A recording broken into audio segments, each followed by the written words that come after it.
माझ्या 2 पेट्स आहेत, ही परी आणि ही प्रिया. परीला हार्टचा प्रॉब्लेम सुरू झाला होता आणि आम्ही खूप ॲलोपॅथी डॉक्टर केले. आम्हाला डॉक्टरांनी म्हणजे निगेटिव्हच सांगितलं की म्हणजे काय बरा नाही होणार किंवा तिला त्रास अचानक वाढत जाईल. आम्ही खूप घाबरलो होतो.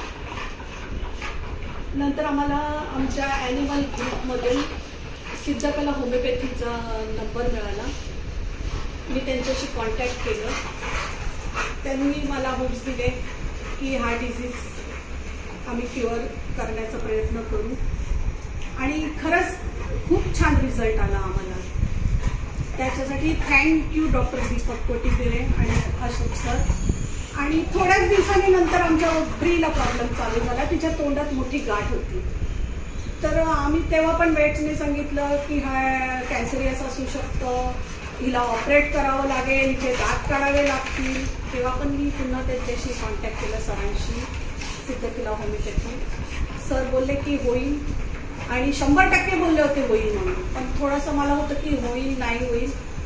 पण काय माहिती नाही, त्यांनी जे सांगितलेलं त्याच्या अगोदरच आमच्या ब्रीची गाठ गळून पडली आणि आता ब्री एकदम मस्तपैकी आहे आणि दोघे एकदम हेल्दी लाईफ जगत आहेत. त्याच्यामुळे मला डॉक्टर अशोक कोटीगिरे आणि मी डॉक्टर दीपक कोटीगिरे यांचे खूप आभार मानावेसे वाटतात. खरंच खूपच म्हणजे आम्हाला त्यांचा रिझल्ट आला. ह्या प्राण्यांच्या बाबतीतच नाही, ॲनिमल्सच्या बाबतीत नाही, पण आमच्या घरातले सगळे होमिओपॅथी म्हणजे ह्युमन बिंग्स आम्ही घरात त्यांचे घेतो आणि त्यांचा पण खूप रिझल्ट छान आला आहे.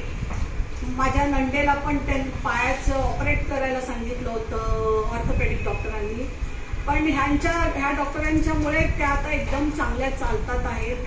त्यामुळे म्हणजे ह्या दोघां डॉक्टरांचं किती तारीफ करावी असं मला वाटतं.